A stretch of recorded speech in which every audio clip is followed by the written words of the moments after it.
तिथे त्या मंदिरात काय नाही एक वही ठेवलेली असायची तिथे एक कोपऱ्यात आणि पेन ठेवलेला असायचं. तर ते वही आणि पेन घेऊन काय लिहित होते ना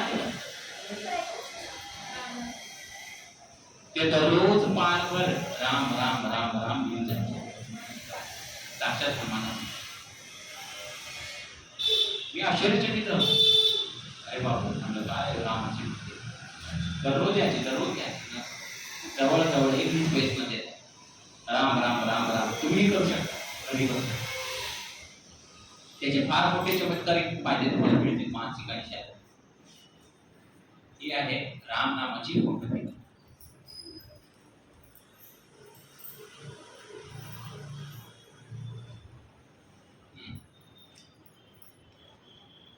राम हा झाला रामायणाचा हिरो आपल्या भाषेत.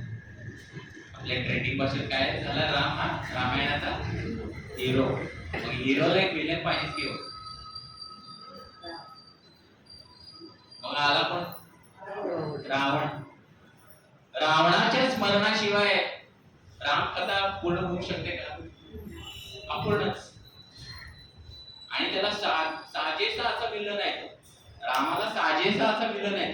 असा नाही की त्याच्या एकदम खालच्या पातळीचा कमी कौशल्याचा आहे तो किंवा त्याच्यापेक्षा एकदमच उच्च आहे असं नाही. बहुतेक उच्च असू पण शकते. म्हणजे त्याच्या पातळीचा त्याच्या दर्जेचा आहे तो विलन रावण. तर आता इथं आणखी एक मुद्दा काय आहे की रावण हा दानव होता का मानव हे आपल्याला इथं उलगडून बोलायचं.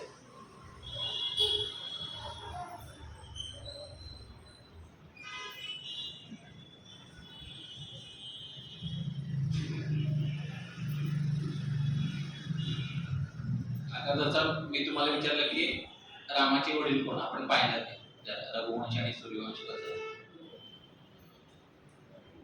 आता आपण सगळं रामायण दूरदर्शनावरती पाहिलेलं आहे. करोना काळामध्ये पुन्हा टेलिकास्ट करण्यात आलं होतं. पुन्हा एकदा म्हणजे चांगल्या प्रकारे लोकांनी पाहिलं. आणखी म्हणजे बघा हे कालातीत आहे. तुम्हाला हे तुम्ही किती वेळा पण पहा रामायण तुम्हाला असं होणार नाही की मला हे आवडली किती गोडी असं तुम्ही म्हणू शकत नाही. वाटतच नाही काय की त्याच्यात एक जादू आहे त्या सगळ्या कॅरेक्टर.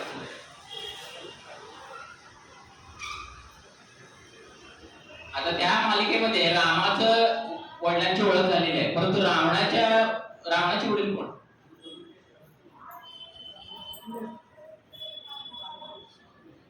रावणाचे वडील जे होते ते त्यांना म्हणतात ऋषी विश्रवा. विश्रवांचे वडील कोण? महान ऋषी पुलत्स्य. कारण पुलत्स्य म्हणजे कोण माहितीये का? साक्षात ब्रह्माचा पुत्र आहे. म्हणजे रावण कोण झाला? ब्राह्मण. म्हणजे तो ब्रह्माचा वंशज झाला का नाही डायरेक्ट. एवढी महान व्यक्ती आहे ती रावण. म्हणजे तिथं कोणीतरी म्हणलं की मी राम दानव का मानव तो दानव आहे असं कोणीतरी म्हटलंय तुम्हाला ऐकू नये.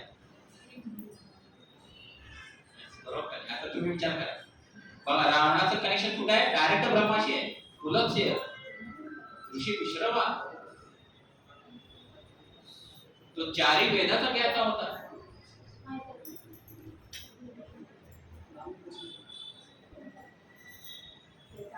एक प्रसंग तर मी असा पाहिलेला आहे. एक दिवशी काय होतं माहितीये का? रावणाची भेट डायरेक्ट ब्रह्माशी होते. ब्रह्माशी तो वाद घालत असतो. बघा म्हणजे त्याच्याकडे किती ज्ञान असेल तुम्ही कल्पनाच करू शकत नाही. एवढं ज्ञान होतं. ऋषी विश्रवा आणि महान ऋषी पुलत्स्याचा वंशज म्हणजे काय? नातू म्हणजे काय? आणि ब्रह्माचा डायरेक्ट वंशज म्हणजे काय? हा होता रावण. मग हे रावणामध्ये दानवी गुण कसे काय आले हा प्रश्न पडला असेल तुम्हाला. चांगले गुण कोणाकडनं आले? वडिलांकडनं आले. ऋषी पुलत्स्य महर्षी विश्रवा यांच्याकडनं रावणाला काय केले? त्यांनी काय केले? इनहेरिट काय केले? चांगले गुण आले. मग ह्याच्यात राक्षसी गुण आणि दानवी गुण कुठून आले? असुरी गुण कुठून आले? त्याची आई राक्षसी.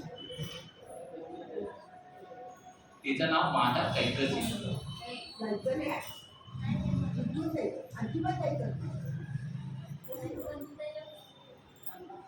रामायणाच्या कथेत कोणत्याही विघ्न घेऊन असं पण एक संकेत आहे असं बऱ्याच ठिकाणी मी ऐकलेलं आहे. ठीक आहे. तर शांत चित्ताने तुम्ही ऐकून घेतली. बरोबर आहे. तर रावण हा कोणाचा पुत्र होता? ऋषी विश्रवा आणि माता कैकसी. ती राक्षसी होती. त्याला ती राक्षसी सगळं शिकवायची. त्याला तुम्ही जर मागे जाऊन पाहिलं वाचलं तर किंवा एखादं पुस्तक मला रावणावरती मिळालं. रावणाने रावण संहिता लिहिली. रावण म्हणजे काय? तो म्युझिशियन होता. तुम्हाला तो अंग माहितच नाही रावणाचा. त्याने एका वाद्याचा शोध लावलेला आणि ते सितार ते वाद्य आहे. आणि ते वाद्य कशापासून त्याने बनवलं होतं माहिती का? त्याच्या आतड्यापासून त्याने बनवलं पोटात. एवढा मान होता, कलाकार होता. फक्त मायावी नव्हता तो किंवा ज्ञानी नव्हता, कलाकार पण होता तो. जसे आपले शुभराय महाराज. म्हणून रावणाची आपण बघतो का नाही बघा तुम्ही, काही ठिकाणी त्याला पूजलं पण जातं. आपल्याकडे काय केलं जातं? रावणाचं दहन होतं.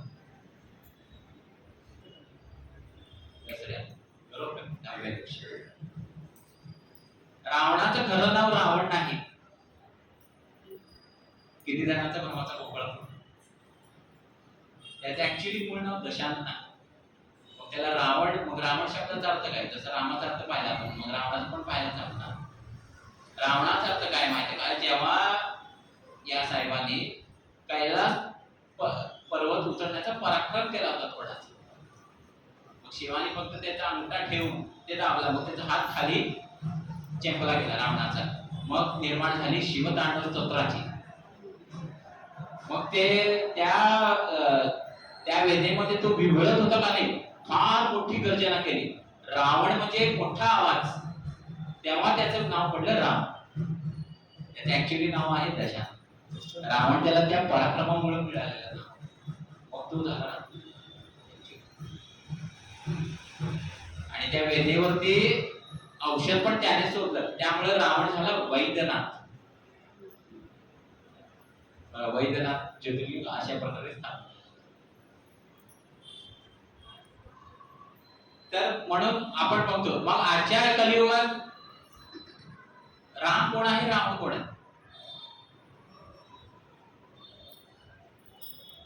राम आणि रावण हे आपल्यातच मान. जेव्हा तुम्ही तुमच्यातून रावणाला डिलीट करता तेव्हा तुमच्यात राम प्रकट.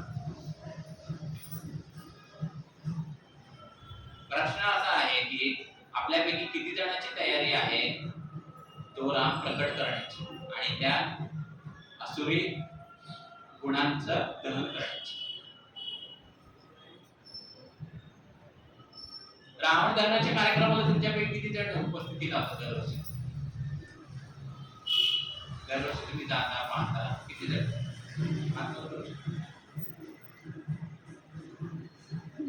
ठीक आहे. तर मी काही वेळा ऑब्झर्व केलं. मी जेव्हा गेलेलो आहे तेव्हा ऑब्झर्व केलं की काही लोक म्हणजे असं का करतात, असे एक्सप्रेशन का देतात? ते असा कोणता तरी माणसाविषयी विचार करतो की जो त्यांच्याशी रावणासारखा वागलेला असतो. त्या विचारांचं दहन होत असतं, त्या प्रवृत्तीचं दहन होत असतं. म्हणजे रावण दहन. रावण आणि रामला फक्त रामायणाच्या दृष्टिकोनातून त्या अँगलमध्ये बघू नका. ही सगळं प्रतीक आहेत. आपल्या संस्कृतीची काय आहेत? सिम्बॉल्स आहेत, प्रतीक आहेत. आणि कालापरत्वे याला खूप मोठा अर्थ प्राप्त झालेला आहे आणि प्राप्त होत राहणार आहे. एवढं शाश्वत असं हे विज्ञान आहे किंवा हे इतिहास आहे.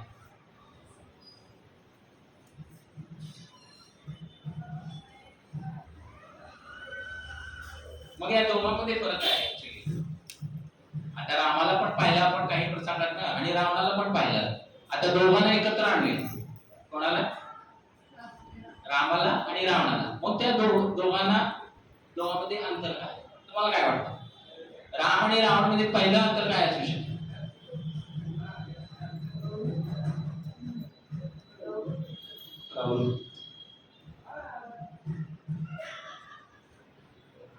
प्राप्त और पर्याप्त का अंतर ही रामायण है.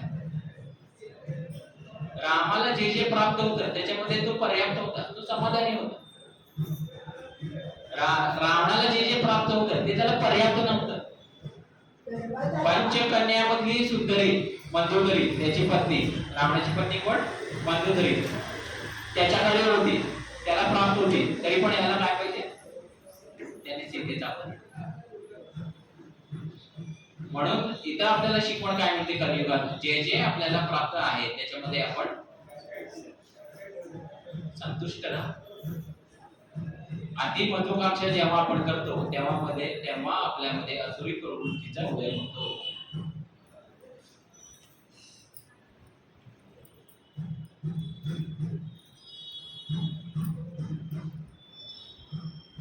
राम का मनुष्य के मानस पे राज्य है, लेकिन रावण का मनुष्य पे राज्य है.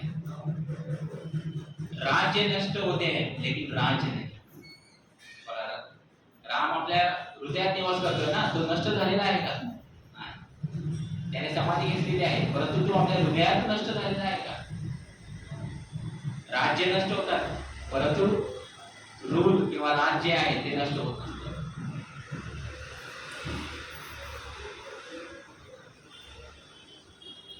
रावण इच्छा के पास में बंधा हुआ है और राम इच्छा के पास से मुक्त है.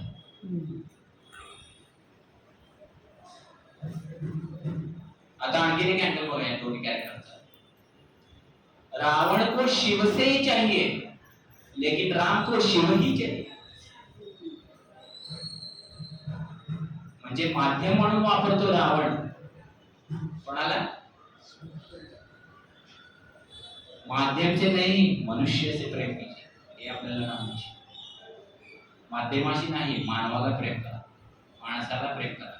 म्हणूनच बहिणाबाई चौधरी आपल्या कवितेच्या ओळीत म्हणतात, अरे माणसा माणसा. ऍक्च्युली आपण माणूसच आहे, तरी पण ती आपल्याला उद्देशते पुन्हा एकदा, अरे माणसा माणसा कधी होशील माणूस.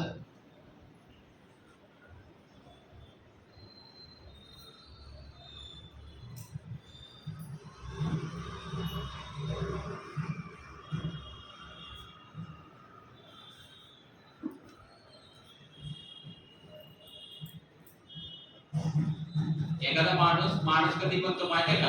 जेव्हा तो स्वतःमधल्या दानवी प्रवृत्तीवरती मात करून मानवी प्रवृत्तीवरती विजय मिळवण्यासाठी आसक्त होतो, तेव्हा तो मानव बनतो.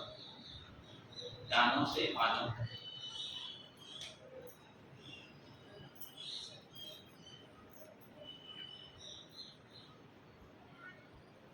तर आता तुम्हाला म्हणजे कळू चुकलं असेल की रावण हा ऍक्च्युअली दानव आहे का मानव आहे? तो दोन्ही आहे. दोन्ही प्रवृत्तीचं त्याच्यामध्ये एकाधिक प्रवृत्ती दिसून येतात. आणि राम आणि रावणातलं अंतर पण पाहिजे.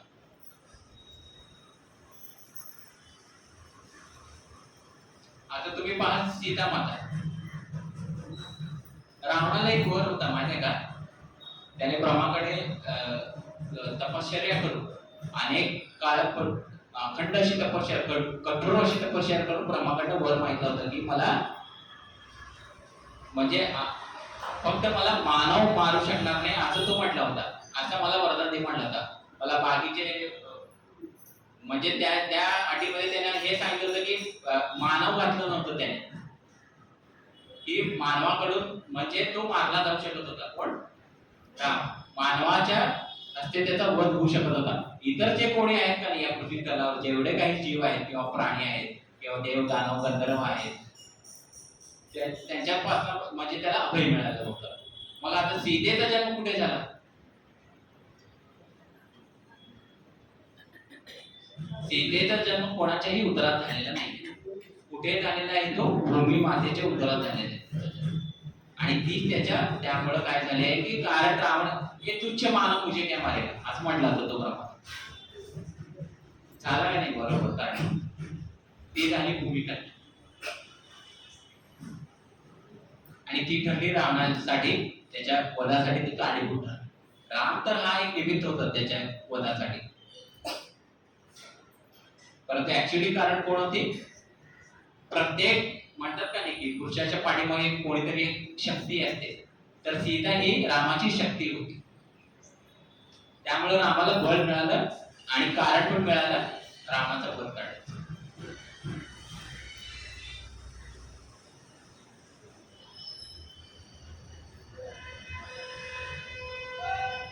आता थोडं म्हणजे रामाविषयी बोललो आपण, रामाविषयी बोललो, रामायणाचा अर्थ समजतो. आणखीन एका वेगळ्या पात्राकडे बोलायचं रामायणात, तो म्हणजे रामाचा भाऊ लक्ष्मण. कोण होता? तर आता सांगितलं की रामाचा भाऊ होता. आपल्याला एवढीच माहिती आहे, लक्ष्मण हा साक्षात शेष नागाचा अवतार होता. आणि जर का एका रूपकाच्या साह्यानं लक्ष्मणाचं महत्व काय होतं जर का सांगायचं ठरलं, ध्वज असतो मागेला. ध्वज आता 15 ऑगस्ट पण जवळ आलेला आहे, बरोबर आहे. आपण झेंडा लहरावतो, परंतु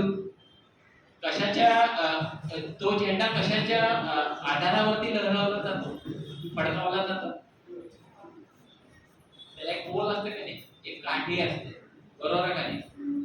तर तो झेंडा म्हणजे राम आणि ती काठी म्हणजे लक्ष्मण.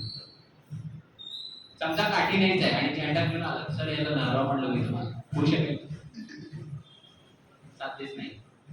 म्हणून हे कधीही जन्मापासून, तुम्हाला माहिती आहे का, जन्मापासून हे दोघे एकत्रच असतात. ऍक्च्युली लक्ष्मणाला कुठं सांगितलं होतं वनवास? बरोबरच आहे का नाही? आणि सीतेला पण सांगितलं नव्हतं. सीता स्वतःहून तयार झाली बसतो का, फक्त वनवासाला आम्हाला. त्याच्यातनं दिसते सीतेची एकनिष्ठता. आता हा विषय तुम्हाला आजच्या कलियुगात जर का मांडतात, मी सांगायला राम कसा होता, 3 शब्द आहेत त्याला, एक वचनी, एक बाणी, एक पंथ.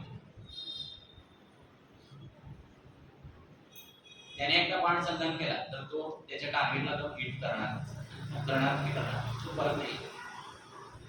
एकदा बोले तसं चालेल, त्याची वंदावी पावते. रघुकुल रीत सदा चले आहे, प्राण जाय पर वचन न. असं त्यांच्या कुलामध्ये चालत आले.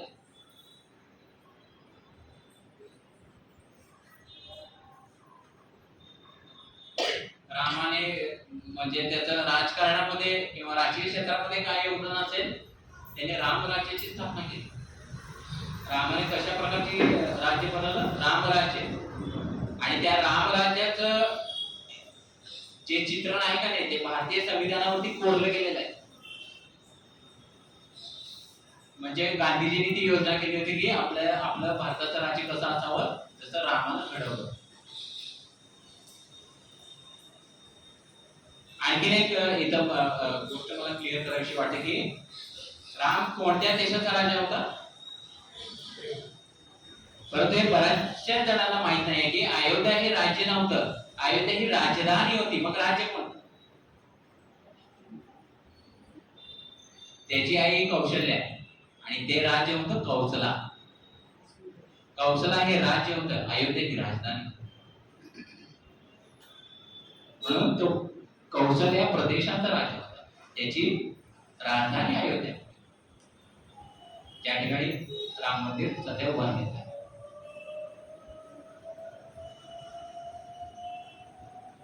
राम सेतूवरती बराचसा वाद होतो. तुमच्या ऐकण्यात काय काय वाद आले राम सेतूविषयी? काय जण म्हणतात ते तसं काही नव्हतं, दगड कसे काय पाण्यावरती रामाचं नाव दिले, ते बुडून गेले.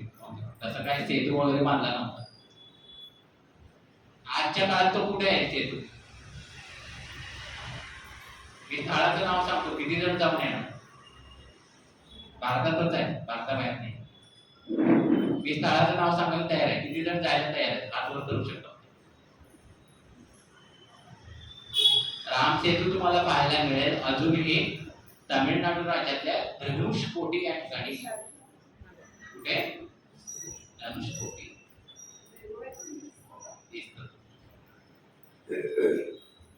लिटरली नासाने रिसर्च केलेला आहे, एवढा मोठा. आता मी एक वेळा अँगल सांगतो तुला राम सेतूचा. तो शब्द बघा तुम्ही कसा आहे. सगळ्यांनी म्हणायचं आहे राम सेतू. आता असं म्हणायचं आहे राम सेतू है. काही वादच राहत नाही. आता कळालं का? आपण कोणामुळे? राम सेतू आहे, रामामुळे आपण आहोत. तुम्ही कशाला वाद घालता? तो ब्रेक तिथं झाला का नाही? राम सेतू आहे पहिला, अशी आहे रामाची गोष्टी. आता लक्ष्मणाकडे वळ.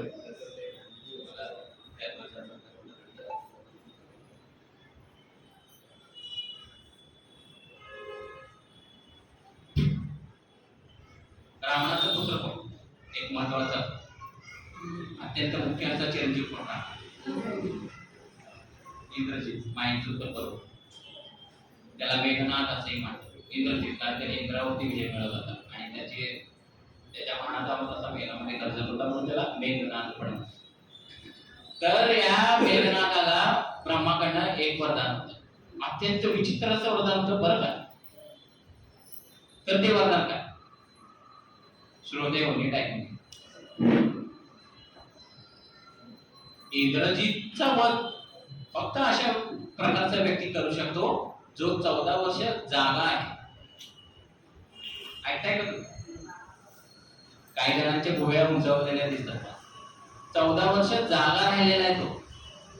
3 दिवस जागा राहून बघा हालत आपली काय.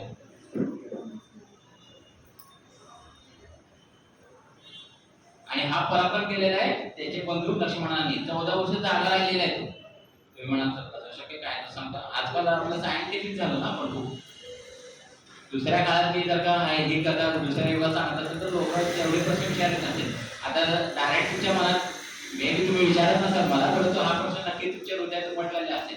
असं कसं होतंय सर 3 दिवस जास्तीत जास्त आपण जागे राहू शकतो. आपण जागरण गोंधळ वगैरे करत असता. हा इथं 14 दिवस नाही 14 वर्षे जागरण केलेलं आहे लक्ष्मणाने. नाहीतर इंद्रजितचा वध झाला नसता.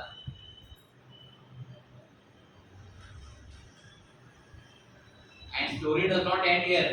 एक असा व्यक्ती त्याला मारू शकतो इंद्रजितला जो 14 वर्ष जागा राहिलेला आहे. दुसरी ज्याने स्त्रीचं मुख कधीच पाहिलेलं नाहीये. स्त्रीचं दर्शन त्यांनी कधीच घेतलेलं नाहीये. मग आता लक्ष्मण राम आणि सीता तर एकत्र राहत होते तर तुम्ही कसं? लक्ष्मणाने एका क्षणासाठी पण सीता मातेचं दर्शन घेतलेलं नाहीये. तो कधीही तिच्या समोर बोलायला येत असायचं तर तिच्या चरणाकडे पाहायचं. काय काय शिकण्यासारखं आहे. आणि याच्या कलियुगात बघितलं तर आपलं लक्ष कुठं? कलियुग आहे. कली आहे, प्रत्येक गोष्टीत कली आहे आणि त्याच्यावरती मात करायला पाहिजे. आणि त्याच्यासाठी अनेक माध्यम आहेत. वासनेवरती उपासनेतून नियंत्रण साधता येते.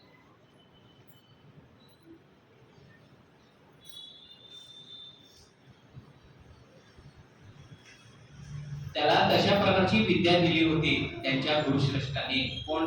लक्ष्मण आणि रामाचे गुरु विश्वामित्र आणि गुरु वशिष्ठ.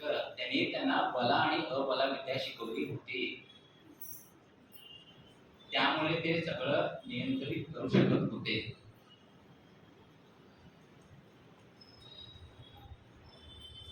आता एक प्रश्न सांगतो म्हणजे याला थोडस म्हणजे पाठबळ किंवा दुसरं मिळेल की 14 वर्षी माणूस कसं काय चांगला असेल, कसं शक्य आहे? तर काय झालं होतं माहिती का? लक्ष्मणाची पत्नी उर्वी बघा जसं जसं प्रसंग येत आहेत तसं तसं काय येत आहेत कॅरेक्टर्स पुढे येतात. लक्ष्मणाची पत्नी उर्वी यांच्या डोहासमोर एक दिवस काय होतं, नेत्रा देवी उपस्थित होते.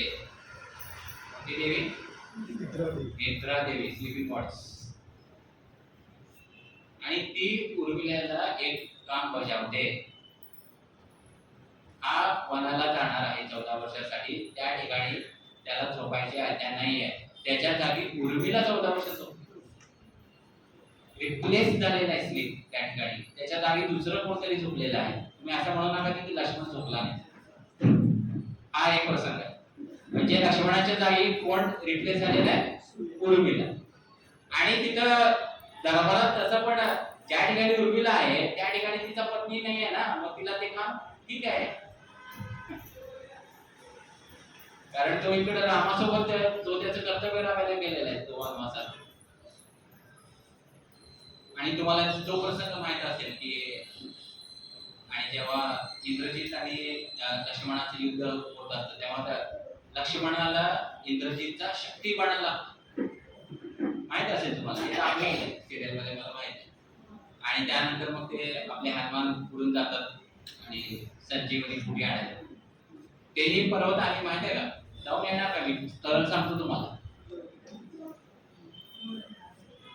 द्रोणगिरी पर्वतावर आहे ती संजीवनी पुटी, अजूनही मिळते उत्तराखंड या भागात.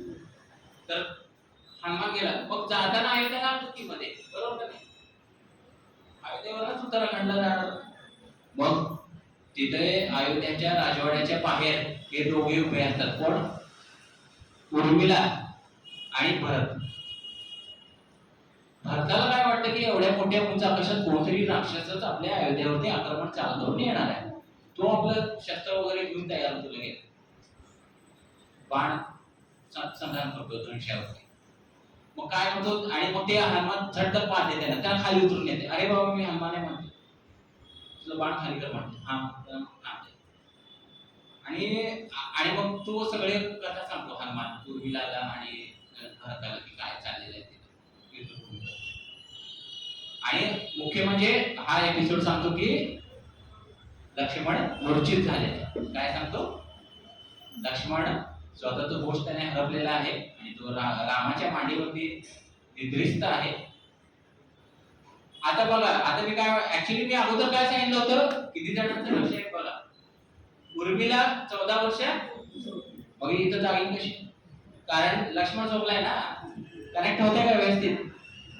लक्ष्मण झोपलाय का नाही, मग ती उर्मिला जागीच असणार ना. बघा मी गणित कसं आहे, बघा हे वर्णन कसं आहे. आता तिथली तुम्हाला राम भक्ती सांगतो कशी असते. सगळ्यात मोठा भक्त काय म्हणतात की हनुमान हा रामाचा सगळ्यात मोठा निष्ठावंत भक्त आहे. तुम्ही आता ठरवा हनुमान का कोण आहे सगळ्यात मोठा निष्ठावंत. मग हनुमान ती हकीकत सांगतो युद्धभूमीवरची की असं असं इंद्रजित सोबत युद्ध करताना लक्ष्मण मूर्छित झालेला आहे. याच्या आपल्या यजमानाविषयी ही वार्ता ऐकून उर्मिलाच्या चेहऱ्यावरती आसू येण्यापेक्षा हसू येतात. का? ती हसते लिटरली.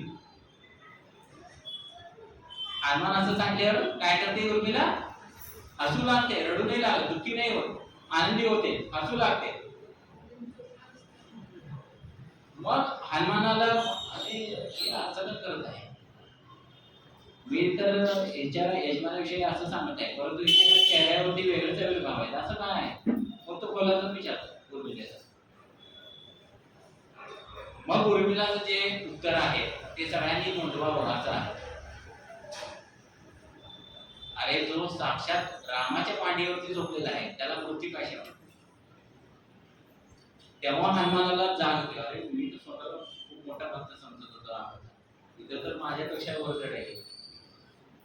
एवढा विश्वास रामावरती, एवढा आदर, एवढं प्रेम, एवढी श्रद्धा उर्मिलाची. तू तिथं जाऊन उपचार होणार आहे, सुषेण वैद्य येणार आहे, जो रावणाच्या जन्ममधला आहे. सुषेण वैद्य येतो, त्याचे उपचार करतो, त्याला संजीवनी बुद्धी देतो आणि तो शुद्धीवर आहे. असा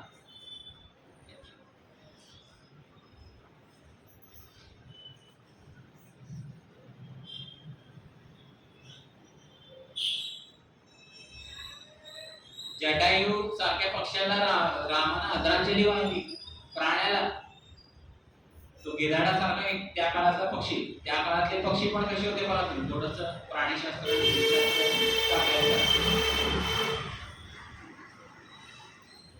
रामाला आणखीन एक विशेषणाने संबोधतात, ते म्हणतात की राम हा अजान भाऊ होता. कसा होता? आपले भाऊ कुठपर्यंत येतात? म्हणजे त्रेता युगापासून कलियुग पर्यंत मानवी उत्क्रांतीचा जर काही इतिहास आपण पाहिला, आपल्या शरीराचा क्षय होत चाललेला आहे. काय होत चाललेलं आहे?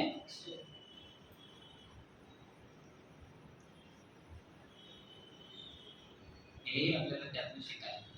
तुम्ही जे आहात, तुम्ही ज्या प्रोफेशन मध्ये आहात त्या अँगलने तुम्ही रामायणाला जर का पाहिलं आणि अभ्यासलं आणि वाचलं तर तुम्हाला नक्कीच काहीतरी वेगळं उपयोग तुम्हाला तुमच्या प्रोफेशन मध्ये मिळेल. आता मी विद्यार्थ्यांना सॉफ्ट स्किलचं ट्रेनिंग देतो, मी त्याच्यामध्ये थोडंफार हे पण सांगत असतो की रामायणाची टीम बिल्डिंग स्किल कशी होती हे मी त्यांना सांगतो.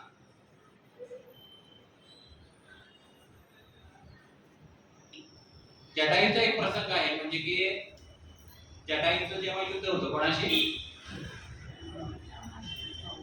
रावणाशी, निश्चितच रावणाशी होतं. आणि त्याच्या रावणाकडे एक तलवार असते, आसुरी तलवार, शिवानी दिलेली त्याला. त्याचं नाव असतं चंद्रहास. चमत्कारी कशी तलवार असते. त्या चंद्रहास नावाच्या तलवारानं जटायूचे पंख तो कापतो आणि त्याला जखमी करतो, तो पृथ्वीवरती येऊन पडतो. बट नॉट बिफोर सीतांचा पत्ता सांगितल्याशिवाय तो मरत नाही, श्वास सोडत नाही. रावणाच्या मांडीवरती त्याचा अखेरचा श्वास जातो. आणि जेव्हा तो सीन चालू असतो का नाही, तुम्ही जर का व्यवस्थित ऑब्झर्व करून पहा तिथं काय चाललेलं आहे. जेव्हा जखमी जटायू हा, आणखीन एक स्थळ सांगेल तिथं जाऊन या तुम्ही. आपलं झालं तमिळनाडूतलं धनुषकोटी, उत्तराखंड मधलं कोणतं कुठे संजीवनी, द्रोणगिरी, गिरी म्हणजे पर्वत. आता आणखीन एक स्थळ सांगतो तुम्हाला. तिथं असतात राम आणि लक्ष्मण, आणि हा जखमी जटायू असतो रामाच्या मांडीवरती.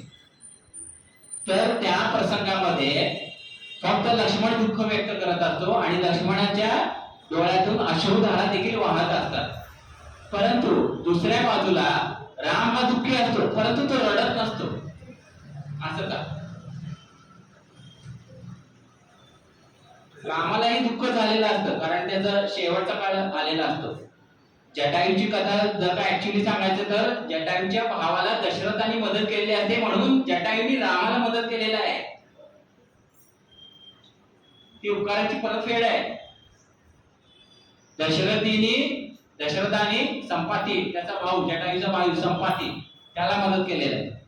आणि संपातीनं दशरथाला प्रॉमिस केलेलं होतं की तुझ्या जीवनात जेव्हा एखादा क्रिटिकल प्रसंग येईल तेव्हा माझ्या वंशातला एक ना एक माणूस तुला मदत करेल, आणि तो असतो जटायू. आणि त्या जटायूचं मंदिर केरळमध्ये आहे, तुम्ही जाऊन पहा.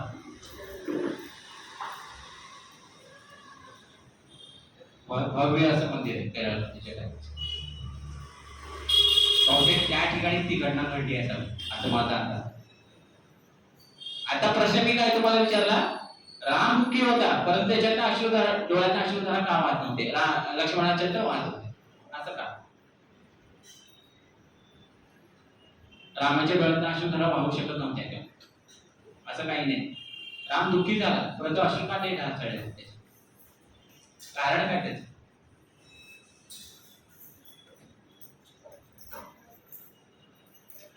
कारण साधं सोपं आहे माझ्या मित्रमैत्रिणी.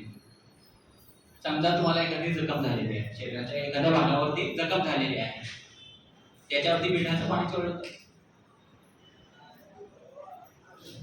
म्हणजे बघा रामाकडे किती एम्पथी आहे. एम्पथी, दुसऱ्याचं वेदना समजून घेण्याची शक्ती, त्याला म्हणतात एम्पथी. रामाने हे ओळखलं म्हणून त्याने स्वतःच्या अश्रूंच्या धारांना बांध घातला. आता नाही त्याला रडू येत नव्हतं, त्यालाही रडू कुठलं. म्हणजे किती कंट्रोल असेल तो. भावनांना थांबवणं, वाहत्या भावनांना थांबवणं फार अवघड. आजच्या कलियुगात आपल्या समोर असे अनेक वेळा प्रसंग येतात जेव्हा आपल्या भावनांना आपल्याला बांध घालण्याची गरज असते, परंतु ऍक्च्युअली नेमकं उलट होत असतं. हे आपल्याला या प्रसंगात रामायणाचे शिकता येतं. तर मी काय, जसं तुम्हाला सुरुवातीला सांगितलं, मी काय स्वामी साधू संत नाही आहे, फक्त हा एक प्रामाणिक प्रयत्न केलेला आहे. आणि बघा सुदैव किती चांगलं होतं की लिटरली मला मंदिरासमोर तिथे रामाची साक्षात मूर्ती उभी आहे. मला असं फील होतं की राम ऐकत आहे मी काय बोलत आहे. तर युजली असं काय झालं का बरं, काल पाऊस पडावा आणि कार्यक्रमाची जागा शिफ्ट बांधली बरं, खाली नंतर वरती आहे, असं का कोणी प्लॅन केलं होतं काय? काय झालं तुम्ही विचार करा. हा संकेत आहे. हा काय आहे? संकेत आहे. हे युनिव्हर्स आहे, हे बोलत असते, फक्त आपण आपले कान उघडे पाहिजे. हे विश्व बोलत असते, तुमचे कान उघडे आहेत सकाळ, मग तुम्हालाही ऐकू येतात.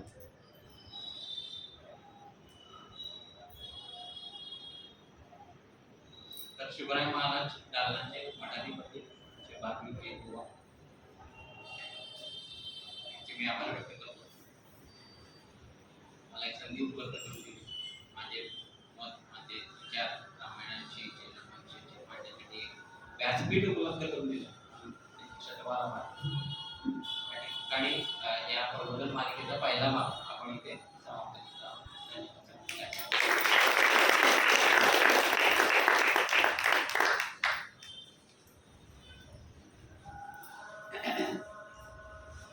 खूपच छान माहिती दिली. इतकं आपल्याला रामायणाबद्दल खरंच माहिती दिली. आपल्याला आपलं आयुष्य कसं चांगलं जगते, कसं सार्थक लागेल हे आपल्याला रामायणात कळतं. पण हे आपल्याला नुसतं टीव्हीवर बघून नाही कळत. रामायण वाचलं पाहिजे, ऐकलं पाहिजे अशा लोकांकडनं ज्यांना त्यांचा त्या रामायणावरती गाढा अभ्यास. इतर देशांनी जगाला जगज्जेते दिले, पण आपल्या देशाने आदर्श मानव दिलेले. तर ते काही काळाला मर्यादित नाही. रामायण घडलं तरी त्रेतायुगात आणि आज सगळं घडले म्हणजे अंतरयुगात कितीतरी काही पटीच, पण ते गणना पण आपण करू शकत नाही. तरीही ते आज रामायण आपल्याला आजच्या काळात सुद्धा आदर्श की बाबा त्यातून खूप गोष्टी शिकण्यासाठी. हा विषय पण खूप मोठा आहे. आपण एका दिवसात एका तासात आपल्याला कव्हर करणं शक्यच नाही. त्यामुळे आपण काही भागामध्ये आपण हा सादर करतो. कुणाला काही मनोगत व्यक्त करायचं असेल तर समोरून मनोगत व्यक्त करा.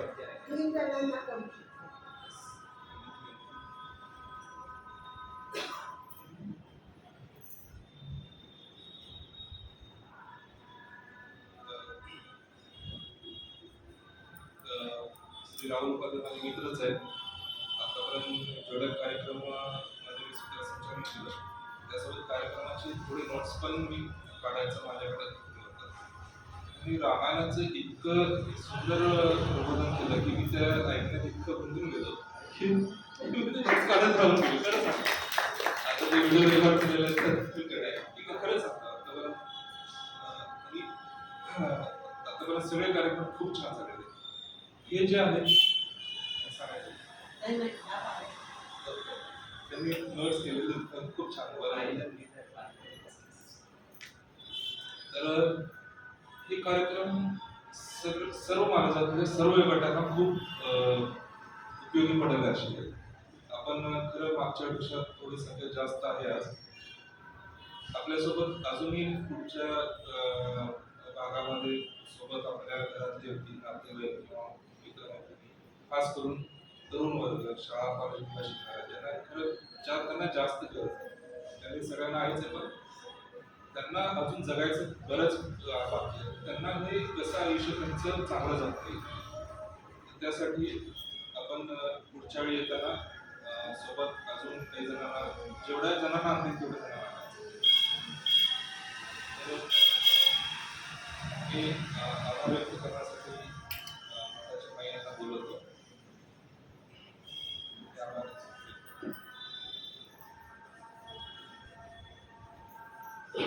नमस्कार.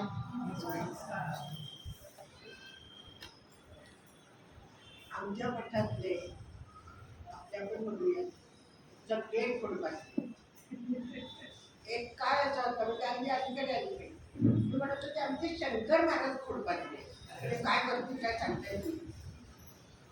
पण सिद्ध केलंय सगळ्यांनी की आम्ही पण फुटबॉल, आमचं काही थोड्या कमी नाही. ते मी पण सांगितलं, रामची पण सांगितली की राम सांगायचा तर खाली रामदास नव्हते का होते, पण रामदासाच्या मनात पण आलं की जाऊ दे ना वर माझ्या रामाच्या समोर जाऊ दे. आणि पांडुरंगाला खरं वाटलं की काय हे सारखं माझ्या भक्तासमोर काढतात, मी कधी ऐकायचं, माझ्यासमोर काही नको का. आणि मग सगळ्या गुंड्या फिरतात. खरं तर आम्ही सगळं असं छान लिहिलंय की पाणी येऊ द्या, पण आज खाली जाऊन जर बघाल तर सगळं ऑल भर पाणी आहे. म्हणजे अगदी प्रयत्न केला असता तरी सुद्धा ते बाहेर काढणं आणि ते वाढवणं शक्य झालं नाही. आणि त्यामुळे दुपारी याचा निर्णय घ्यावा लागला की आजचं व्याख्यान आपण वर घेऊया. आणि मग लक्षात आलं विठुरायाला काही ऐकायचं. मग विठुरायाला जर ऐकायचं असेल तर वरून घ्यावं लागेल ना. आणि त्यामुळे आम्ही सगळे कोण कधी खोडपात्रीपणा करेल ते सांगता येत नाही, पण हा खोडपात्रीपणा तुमच्या आमच्यासाठी असतो, आपल्या कल्याणासाठी असतो. हे नक्की त्या खोड्यातून वाईट काही निघत नाही. मुलं खोड्या करतात, चिमटे करतात, आपली करतात, वेदना होतात. पण त्या वेदना नसतात, त्याचं रूपांतर आनंदात करण्याचं सामर्थ्य या भगवंतांनी त्यांच्या संत मालिकेत असतं. आणि त्यामुळे आजचा कार्यक्रम आपण वर घेतला आणि मला वाटलं नव्हतं खरं, कारण एक शिक्षक, एक विद्यार्थ्यांना शिकवणारा माणूस, कधीतरी आम्ही बोलतो पण नाही असं नाही, पण त्याच्यातून त्यांची झेप एवढी मोठी जाईल असं काही मला वाटलं नव्हतं प्रामाणिकपणे. पण आज मी जे सांगितले आहे ते फक्त 30%, 70% बाकी आहे. त्यांनी आपण 70% न्याय देणार. काय करणार काय आहे, त्यांनी आपल्याला छोट्या छोट्या गोष्टीतून खूप गोष्टी सांगितल्या. त्यांचं व्याख्यान सरळ साधं सोपं झालं. म्हणजे काही जण असं पण म्हणू शकत काय विचित्र सांगितलं भारत बाळगून असं पण म्हणण्याची शक्यता नाकारत नाही. पण त्याच्यातून छोट्या ज्या टिप्स मिळाल्या त्या खूप छान मिळाल्या की मीठ जर जखमेवर गेलं तर आग होती, वेदना होतात, आणि म्हणून रामाने अश्रू घालले, कारण अश्रू घालत असतात. त्यामुळे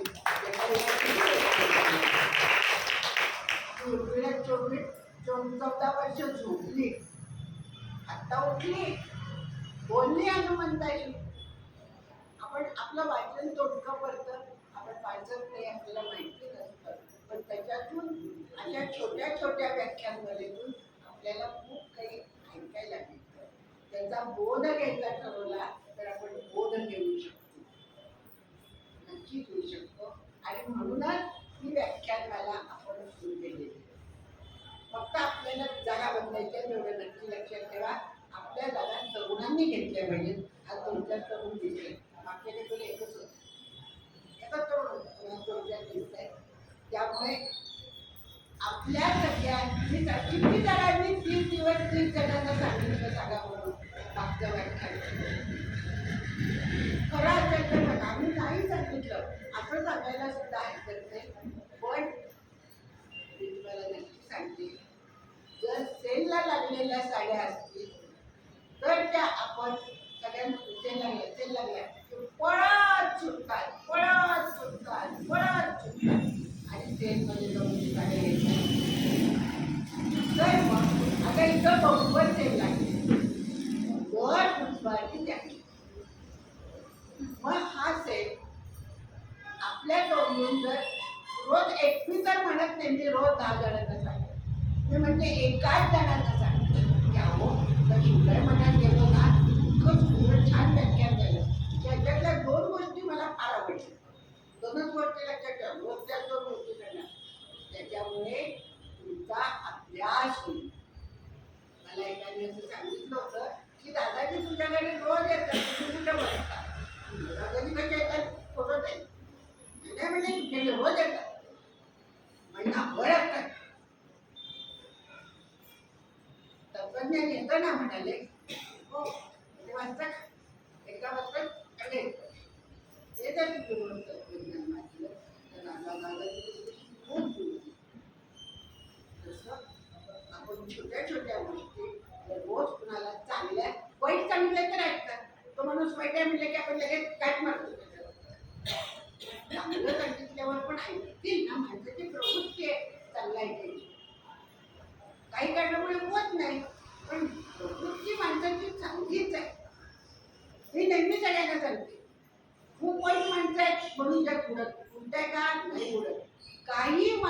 आपण चांगली आहोत, आपण म्हणते मी आपण सगळे आपण चांगली आहोत म्हणतोय तसं एक नक्की काम करा. सगळ्यांना रोज एका माणसाला सांगा तुझ्या मनात सांगितलं एक तरुण रामाबद्दल बोलला आणि खूप छान सांगितलं. त्याच्यातल्या 2 गोष्टी मला आवडल्या. प्रत्येकाच्या 2 गोष्टी वेगळ्या. बघा काय परिणाम होईल. आपल्या बजाय नाही म्हणजे बुद्धी सतरंजी नाही आणि मग सतरंजी पूर्ण भरेल त्यावेळेस आपण आपल्या जागा तरुणांना घेऊया. कारण आज तरुणांना जास्त गरज आहे. तरुणांचं जीवन धोक्यात आहे. घंटा आहे हा धोक्यात आहे. माझ्या जवळ येऊन बसा मी सांगेन तुम्हाला कसं धोके आहे. खूप प्रश्न आहेत तरुणांसमोर. एकदा आपण कामाला लागलो रिटायर होऊन बाहेर पडलो आज पेन्शन खातं बसतोय. सकाळी या म्हटलं संध्याकाळी पत्र देतात म्हणतात काय करावं तरुणांनी. मग असे जे दुर्दैव प्रसंग आहेत तिथं ताकद आत्मविश्वास जिद्द कशी निर्माण होणार त्याच्यासाठी आपल्याला कुणाजवळही बसावं छान गोष्टी ऐकाव्या लागतात. तरुणांसाठी तर माहिती द्यायला भांडार आहे करू काय बघा खूप आहे माझ्याकडे खूप यादीची आहे काय द्यावं तरुणांना मला कळतंय पण तुमच्या मार्फत सांगते मी तुम्ही सांगा कारण तुमची मुलं तुमचं ऐकणार माझ्या ऐकणार नाही. तुमचं मुलं माझे ऐकणार नाही तुमचं मुलं तुमचे ऐकणार आणि रोज जर सांगितलं तर एखाद्या दिवशी त्याला वडापाव नाका त्याला तू टॅक्सीला तू आईस्क्रीम पार्लरमध्ये देतो छान आईस्क्रीम वगैरे तर मी देतोच ना जरा आम्ही दाखवा तरी करा पण कारण ह्याच्यासाठी जर आम्ही दाखवलं तर मी तुम्हाला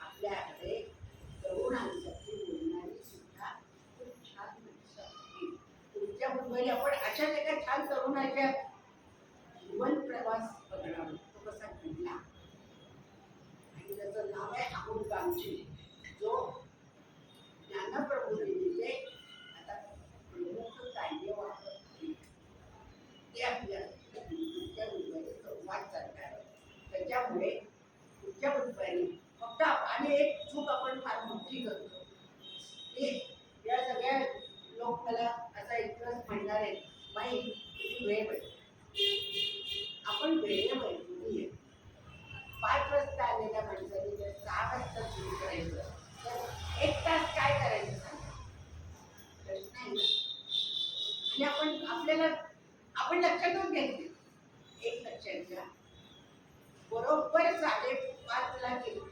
व्याख्यान सुरू होणार आहे त्यामुळे 5:30 ला 5 करणे असताना आपल्या तुमच्या बदल्या एक येतो आणि मग बाकीच्यांचंही लक्ष जातं आणि आपण जणू काय कुठेतरी मोठे आहे आपल्याला त्यांचे स्वागत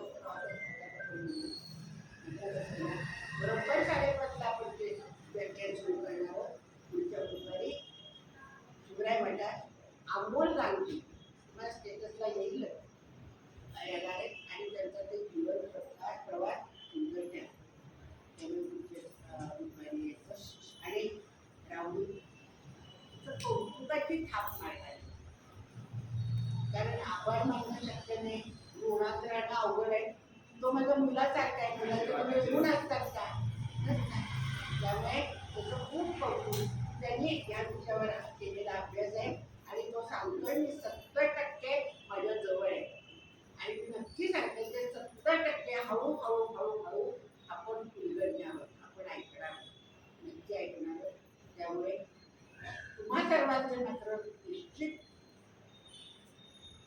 असं सांगते की आपण थोडं बदली आहे आपण आपला बाकीचे जे गप्पा मारतो त्याच्याऐवजी ह्या गप्पा मारायला प्रवृत्त होऊया सांगायला सुरुवात करूया चांगलं पण सुद्धा आणि तुमच्या उत्तरी आपण सगळे येऊया शिवराय महाराज हे सगळे वरचे कृष्णाच्या काळातले सगळे गोपगोपी शंकर महाराजांचे सगळे भक्त मंडळ आणि त्यांना निश्चित चांगली आणि मला सद्बुद्धी दिली आहे. त्यांचं मात्र खूप उपकार आहे की या उपकाराच्या कसं फेडायचं प्रयत्न आहे आणि मला बुद्धी दिली म्हणून आपण एकत्र बसू. त्यामुळे त्याबद्दल मला आणि सगळ्या त्यांच्या या सगळ्या लोकांना नमस्कार ठेवूया आणि आजचं व्याख्यान संपलं असं जायचं. आपल्याला आरती करायची आहे आणि हा शिवराय महाराज, पांडुरंग आणि शंकर महाराजांचा फोटो आपण त्यांना भेट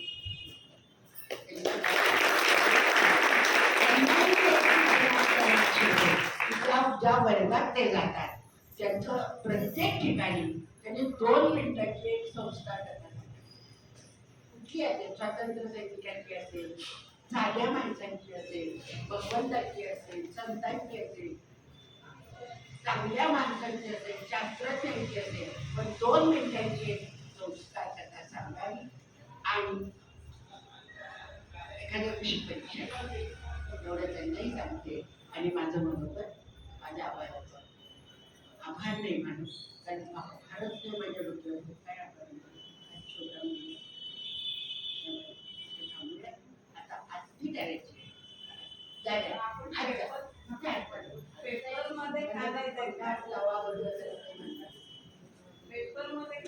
पेपरमध्ये देत नाही आपण. त्याचं कारण असं आहे की आपण युट्यूबवर टाकतो, सगळं युट्यूबवर असतं. आपल्या पूर्ण भाषण पेपरमध्ये एवढंच आहे. आणि दुसरी गोष्ट आहे दिव्य मराठीला आजच्या पेपरला आहे बातमी असते, पण नंतर आपल्याला युट्यूब आहे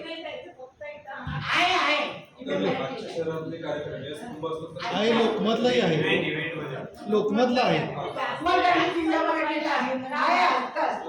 आणि एक लक्षात ठेवा ना, जर बरीच चढपट असतात शिवराय महाराज कोणीतरी आपल्याला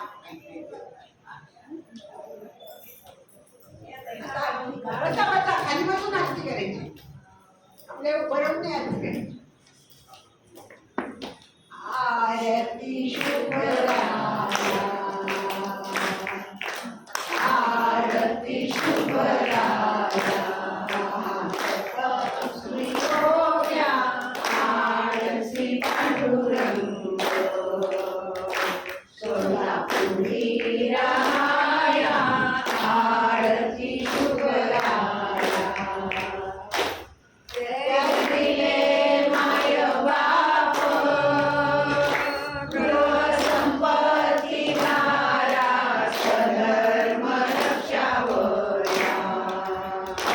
दिव्य केली सहाया आरती शुभराया. भक्ती मार्ग आधारिले ब्रह्मचर्य वैराग्य कडकडीत जिंकिले अहिताया आरती शुभराया. गाजले नाव जगी विश्वभाविक ऐसे अवतार पुंडलिक नतमन पाया आरती शुभराया. महातपस्वी योग्या आरती पांडुरंग, सोलापुरी राया आरती शुभराया. कुंडली चंद्रे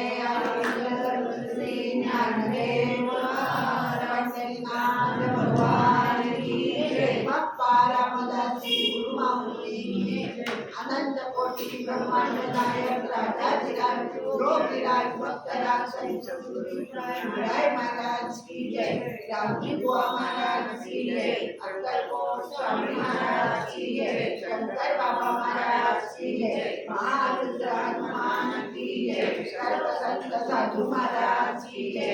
सर्व भक्त मंडळी भारत माता की जय.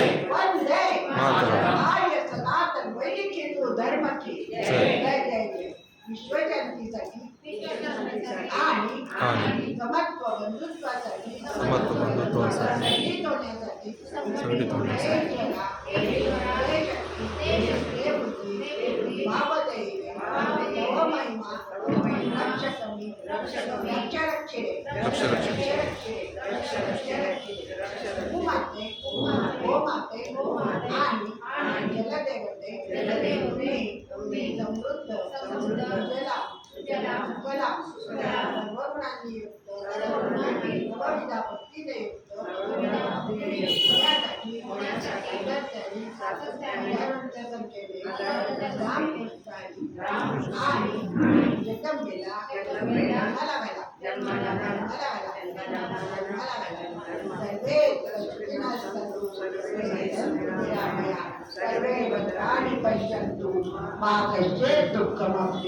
ओम शांती शांती शांती ओम शांती शांती शांती ओम शांती शांती.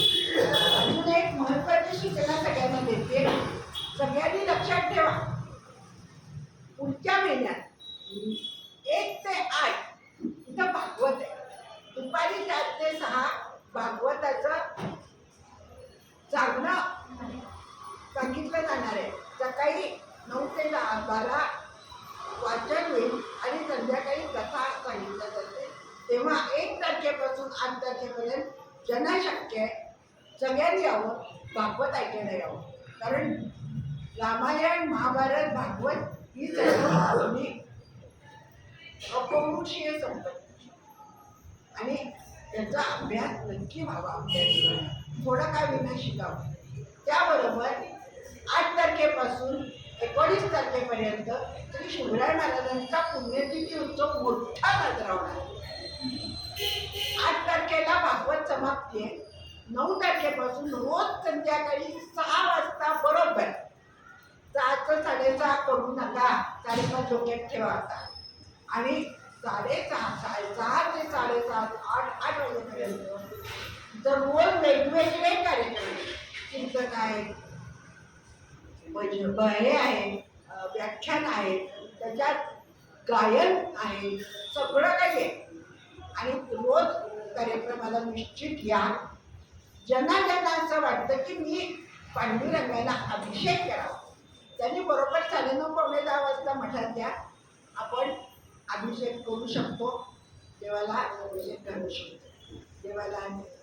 त्यानंतर 16 तारखेला शिवराय महाराजांची पुण्यतिथी आहे. त्या दिवशी सकाळी अभिषेक होईल, रुद्राभिषेक खाली होईल आणि त्यानंतर लक्ष्मण महाराज चव्हाण यांचं कीर्तन होईल 10 वाजता सुरू होईल. ते कीर्तन ऐकायचं, महाप्रसाद घ्यायचा आणि घरी घ्यायचं. त्या दिवशी दुसरं काही नाही आहे, महाप्रसाद आणि कीर्तन. ज्यांनी बडक्या मठात कीर्तन केलं तेच या दडक्या मठात आज सगळ्यात कीर्तन करते.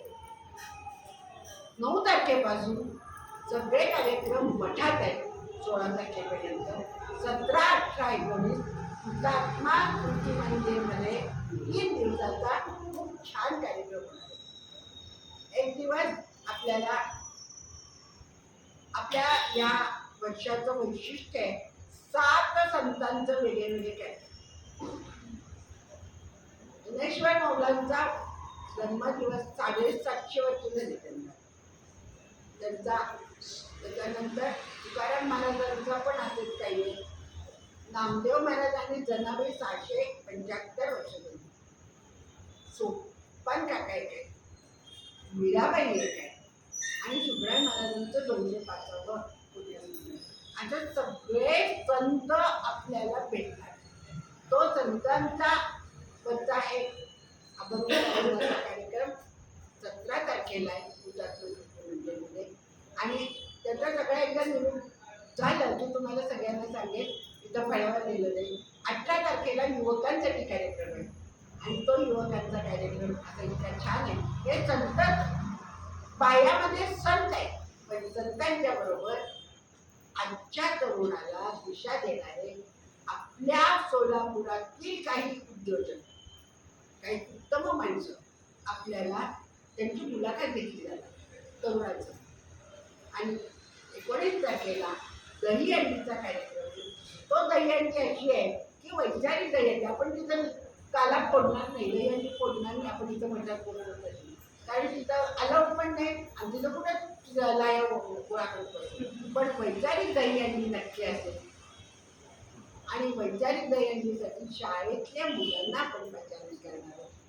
तो दहीहंडीचा कार्यक्रम बघूया, येताना काट्याचा प्रसाद घेऊया आणि शिवराय महाराजांच्या उत्सवाची स्थापना करूया. त्यामुळे असे सगळे 1 सप्टेंबर ते 19 सप्टेंबर रोज पावलं शिवराय मठाकडे 6 वाजता 6 वाजेपर्यंत काम करायचं. मी पण सकाळी काम करणार आहे. सकाळी बाहेर जाणार आहे 4 वाजता भागवताला येऊन बसणार. आणि जे मी भागवत त्याच्या वेळी करत असते ते पहाटे करणार. त्याला मला सुटका नाही. मला पण काहीतरी मला पण अभ्यास करावा लागतो. त्यांच्यासारखा मी वेगळा अभ्यास करत नाही. मलाही काय अभ्यास करावा लागतो, त्याच्या होत नाही. त्यामुळे तो अभ्यास मी पहाटे करणार आणि सकाळी बाहेरची कामं करून संध्याकाळी 4 वाजता मी म्हणणार. त्यामुळे आपण सगळे मिळून 1 ते 8 दुपारी 4 वाजता आणि 9 तारखेपासून संध्याकाळी 6 वाजता आणि 17, 18, 19 म्हणजे सगळे लक्षात ठेवा. माझ्याकडे येऊन विचारा. तुमच्याकडच्या सगळ्या तरुणांना सांगा खूप परवडी मोठी आहे, ती परवडीचा लाभ घेऊया. तुम्ही पण या, तुम्हाला काही नाही म्हणत नाही. कारण मोठी माणसं लागतात, मोठी माणसं आशीर्वाद द्यायला लागतात, मोठी माणसं छान लक्षात ठेवतात, ते वेळेत सगळं सांगतात. तरुणांनाही सांगायचं आहे आणि छोट्या मुलांनाही. आता सगळ्या आणि यंदाचं सगळं आयोजन हे मी केलं नाही. मी कधीच करत नाही, पण यंदाचं अजिबात केलं नाही. मी भजन करत होते. त्या भजनाचं त्या भजनाचं पण एक असं उभारलं की सगळं शेवटी म्हणजे आपल्या हातात काही नाही. भगवंताचं नियोजन करतो तेच घडतं, दुसरं काही नाही. येते माझे काही नाही. त्यामुळे या कार्यक्रमाला आपण काय करूया, छान पर्वणी आहे आणि हा सगळा आनंद भोगूया. हा आनंद स्वर्गात नाही, नरकात नाही, फक्त शिवराय मठात आहे. कारण संतांचं सदन हे भगवंताचं निवासस्थान असतं आणि तिचं जे मिळतं ते कुठेही मिळत नाही. त्यामुळे त्याचाही लाभ सगळ्यांना घेऊयात. अनेकांच्या तोंडी सगळ्यांना सांगायला सुरुवात करा, शिवराय मठात जायचंय, शिवराय मठात जायचंय, शिवराय मठात जायचंय. 6 तारखे 9 ते 16 शिवराय मठ, 1 ते 8 शिवराय मठ वेळ 4 वाजता, नंतरची 6 वाजता आणि नंतरचे 3 दिवस कुठं जायचं हुतात्मा स्मारक. हुतात्मा म्हणजे ते सगळे लक्षात ठेवा. पुन्हा मी पत्रिका देईन तुम्हाला, पत्रिका देईन काहीतरी करीन, त्यांनी लिहून ठेवेल तिथं आणि ह्या सगळ्याचा लाभ घ्या. आणि त्याच्यात शिवराय महाराजांच्या अभंगाच्या पुस्तकांचं शब्द ते पण प्रकाशन करण्याचा आपण प्रयत्न करतोय. आणि त्याचं मुखपृष्ठ हे आहे, त्याचा आपण अनावरण एकादशीच्या दिवशी केलं. दर एकादशीला छोट्या मठातून निर्गत असतो. दर एकादशीला 6 वाजता ज्यांना वेळ होतो त्यांनी रथयात्रेला मिरवणुकीला यायला हरकत नाही. कारण त्या निमित्ताने देवाचं नाव घेतलं जातं. जितकं देवाचं नाव घेऊ आपण तितकं त्याच्याजवळ जाणं सोपं आहे. आपल्या ब्रह्मचैतन्य महाराजांनी सांगितलंय, नाम घ्या, नाम घ्या, नाम घ्या, नामातून देव भेटतो असं त्यांनी सांगितलं. म्हणून मी असं सगळ्यांना सांगते, मी पोऱ्या कागदावर सही करून देईन, तुम्ही जप करा, नाम घ्या, तुम्हाला देव भेटेल. त्या महापुरुषाच्या सांगण्यामुळे मी सांगते. आणि शेवटचं एक त्यांचं उदाहरण घेऊन सांगते. एक दिवस जायच्या ते 8 दिवस त्यांना एका विचारलं, मला तुम्ही उदास का इतकं सगळं छान असतं इतक्याचं? होय रे म्हणलंय, मला फार काळजी नाही. काय आता म्हणजे जायचे दिवस आले, पण सगळे मला मिळाले ते इंगलगिऱ्याचे व्यापारी मिळाले, हिरा आणि हे हिरा मागणारं कोणी मिळालं नाही, मोठी मागणारं कोणी मिळालं नाही. मी त्यांना देव दाखवला असता, पण कोणी माझ्याकडे देव मागायला आलं नाही. आमचे काटकर साहेब सुद्धा असंच सांगेल, कोणी मला देव मागत नाही ग, मी देव दाखवतो पण देव मागत नाही कोणी. पण असं नको करूयात, आपण नको करूयात. त्याने सगळ्यांनी नामस्मरण करायचंय. 2 माळा विशेष करायचे, एक स्वतःसाठी आणि एक राष्ट्रासाठी. हे सगळ्यांना सांगा. सुभाताईंनी सांगितलं 2 माळा जास्तीत करा, एक स्वतःसाठी करा, एक राष्ट्रासाठी. त्यामुळे आपण नामजपातून भगवंताला भेटण्याचा प्रयत्न करूया आणि त्यांना सांगूया